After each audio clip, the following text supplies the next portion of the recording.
Évangile de Jésus-Christ selon Saint Jean. Gloire à toi, Seigneur. En ce temps-là, Jésus s'écria, « Celui qui croit en moi, ce n'est pas en moi qu'il croit, mais en celui qui m'a envoyé. Et celui qui me voit, voit celui qui m'a envoyé. Moi qui suis la lumière, je suis venu dans le monde pour que celui qui croit en moi ne demeure pas dans les ténèbres.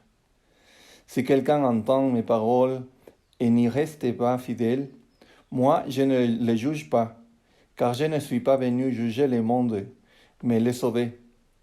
Celui qui me rejette et n'accueille pas mes paroles aura pour le juger la parole que j'ai prononcée. C'est elle qui le jugera au dernier jour. Car ce n'est pas de ma propre initiative que j'ai parlé. Le Père lui-même qui m'a envoyé m'a donné son commandement sur ce que je dois dire et déclarer. Et je sais que son commandement est vie éternelle. Donc, ce que je déclare, je le déclare comme le Père me l'a dit. Acclamons la parole de Dieu. Gloire à toi, Seigneur Jésus. Chers amis de notre œuvre de l'unité, et aujourd'hui l'Évangile nous dit une chose très importante. Mais pour commencer, le Seigneur nous parle de cette façon de parler avec laquelle il parle de tout son cœur, de toute son âme. Parce que même la façon de parler, l'Évangile commence pour dire que le Seigneur Jésus s'écria. Et ça veut dire qu'il avait un désir, pas simplement de parler de la parole, mais il avait le désir de parler avec passion de la parole de Dieu. Et il avait le désir de parler avec une force, avec ce pouvoir qui nous donne l'effet de parler avec amour de quelque chose. Aussi, quand on parle d'une personne qu'on aime bien, on peut dire que souvent, même la façon de parler, c'est une façon différente. Parce que l'amour, c'est pas simplement des paroles, c'est aussi des actions, c'est aussi courage, c'est aussi pouvoir. Et parfois aussi, on n'arrive pas à transmettre Dieu parce qu'on ne vit pas avec passion ce qu'on dit aimer, ce qu'on dit aimer. Alors, le Seigneur Jésus, chaque fois qu'il parlait du Père, il avait quelque chose qu'il sentait qui était une chose plus grande que lui-même. C'est pour ça que le Seigneur nous dit je viens à parler pas de ma parole, mais de la parole de Dieu. Aussi, c'est une façon d'être fidèle, transmettre les choses telles que nous avons reçues.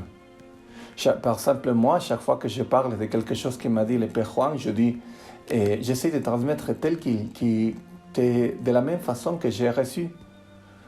Parce que si on n'apprend pas à être fidèle avec les petites choses, on ne pourra pas être fidèle avec les grandes choses.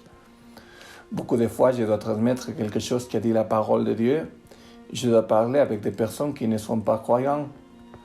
Ou parfois, je peux avoir quelques amis qui ne croient pas vraiment à Dieu.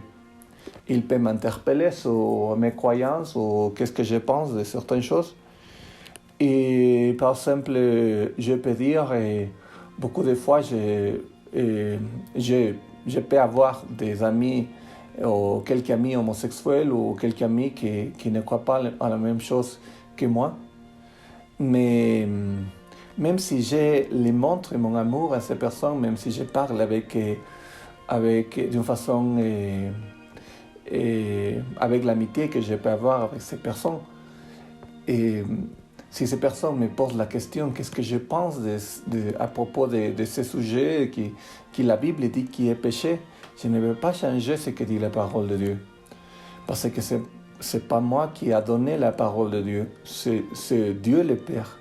Alors je dois respecter ce qu'il a dit et celui que j'aime avec tout le cœur qui est Dieu.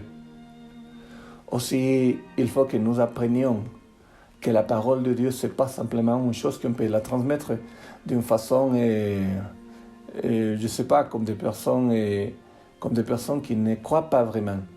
Même la façon de parler, même la façon de dire quelque chose qu'on aime, et même le respect que nous avons à la parole de Dieu. C'est pour ça qu'au fond de chaque fois que les prêtres lisent l'Évangile, les prêtres prennent la parole de Dieu et fait un signe de respect et dit que la parole de Dieu efface tous mes péchés. C'est une façon que les prêtres fassent, c'est une chose que les prêtres disent en secret, mais c'est partie du respect que les prêtres doivent avoir. Je vous envoie la bénédiction aujourd'hui. J'attends que pour chacun de vous, la parole de Dieu soit une parole que vous purifiez, que vous donne la guérison et vous donne aussi la foi pour continuer à croire en ce Dieu qui nous a montré et l'amour qu'il a vers le Père et l'amour qu'il a à la parole de Dieu. Au nom du Père, Dieu vous bénisse au nom du Père et du Fils et du Saint-Esprit.